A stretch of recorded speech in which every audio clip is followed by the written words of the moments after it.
नमस्कार, मैं हूं अक्षता मौर्य। आइए रुक करते हैं फटाफट खबरों की ओर। भीषण गर्मी के बीच राहत की खबर है। मौसम विभाग ने पटना, अररिया, पूर्णिया और किशनगंज में अगले 3 घंटे तक मेघ गर्जन, वज्रपात, हवा के साथ वर्षा होने की प्रबल संभावना है।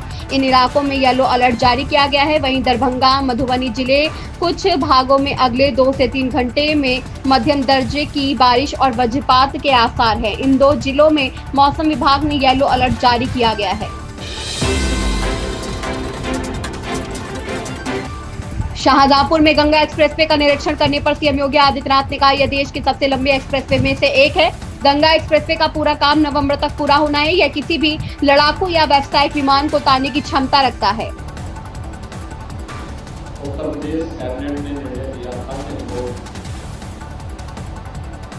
पश्चिमी उत्तर प्रदेश को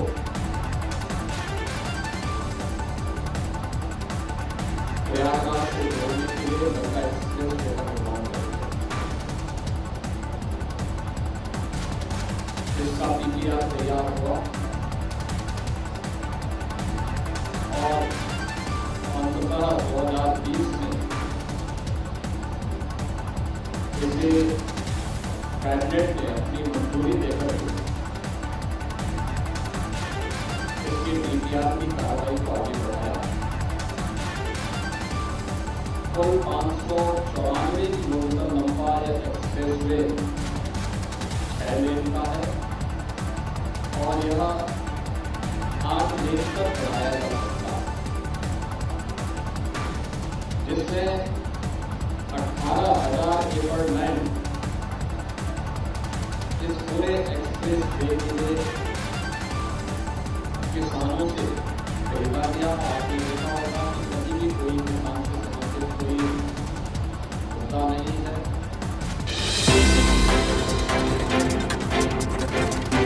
नशा मुक्त हरियाणा के लिए साइक्लोथॉन 2.0 को हरी झंडी दिखाते हुए सीएम नायब सिंह सैनी ने कहा, इस क्षेत्र के 170 गांवों के सरपंच जो हमारे लोकतंत्र का एक मजबूत पहलू है, ने अपने अपने गांवों को नशा मुक्त बनाया है। आज के साइक्लोथॉन में कुछ लोगों ने साइकिल भी दान की है। ऊर्जा, एकता और उत्साह का अद्भुत संगम जो हम आज सिरसा में देख रहे हैं, वास्तव में प्रेरणादायक है।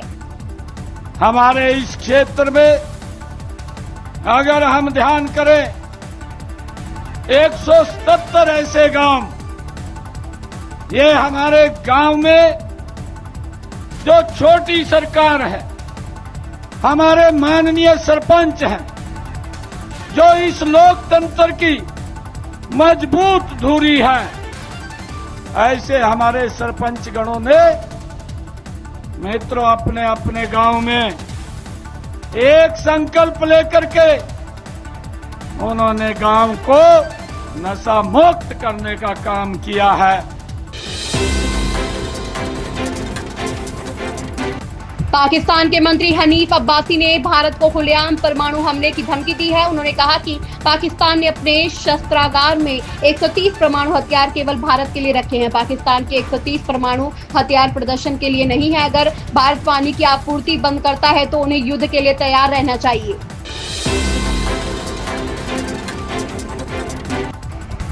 आईपीएल 2025 में रविवार को डबल हेडर खेला जाना है। पहला मैच मुंबई इंडियंस और लखनऊ सुपर जायंट्स के बीच वानखेड़े में खेला जाएगा। इसके बाद दूसरा मुकाबला बेहद रोमांचक होने वाला है। इसमें दिल्ली कैपिटल्स के सामने रॉयल चैलेंजर्स बेंगलुरु की चुनौती होगी। दोनों ही टीमें शानदार फॉर्म में हैं और आज का मुकाबला शीर्ष स्थान पर अपना दावा मजबूत करने के लिए होगा। फिलहाल दिल्ली की टीम 12 अंक और बेहतर नेट रन रेट के साथ शीर्ष पर है। सीएम सिद्धारमैया ने कहा कि युद्ध की कोई जरूरत नहीं है, सरकार को कड़े कदम उठाने चाहिए, सुरक्षा व्यवस्था को मजबूत करनी चाहिए। हम युद्ध के पक्ष में नहीं है। इस बयान को पाकिस्तानी मीडिया ने खूब तरजीह दी है। इसके बाद भाजपा ने सिद्धारमैया पर दुश्मन देश की कठपुतली की तरह काम करने का आरोप लगाया है। पहलगाम में आतंकी हमले के बाद सुरक्षा मामलों की कैबिनेट समिति की बैठक में कई बड़े फैसले लिए गए थे। इसमें 1960 की सिंधु जल संधि को तत्काल प्रभाव से स्थगित कर दिया गया था। इसके साथ ही एकीकृत चेक पोस्ट अटारी को तत्काल प्रभाव से बंद कर दिया गया था। इसके अलावा पाकिस्तानी नागरिकों को सार्क वीजा छूट योजना के तहत भारत की यात्रा करने की अनुमति देने पर रोक लगा दी गई थी।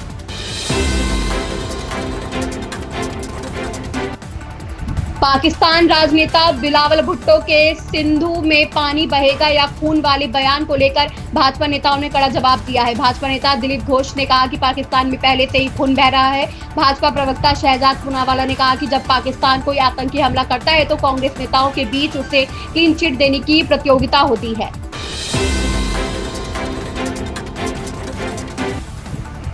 ईरान के राष्ट्रपति मसूद पेजेशकियन ने शनिवार को प्रधानमंत्री मोदी से फोन पर बात की। इस दौरान ईरानी राष्ट्रपति ने पहलगाम आतंकी हमले की कड़ी निंदा की और साथ ही आतंकवाद का मुकाबला करने के लिए क्षेत्रीय सहयोग बढ़ाने की जरूरत पर भी जोर दिया।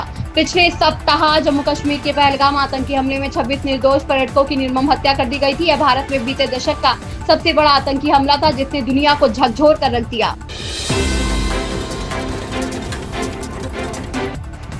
पहलगाम आतंकी हमले के बाद पाकिस्तान घिरा हुआ है। भारत के नेता भी पाकिस्तान की करतूतों और बेशरम हरकत की निंदा कर रहे हैं। किसी ने पाकिस्तान को घुटनों पर लाने की चेतावनी दी है तो कोई भारतीयों की नसीहत दे रहा है।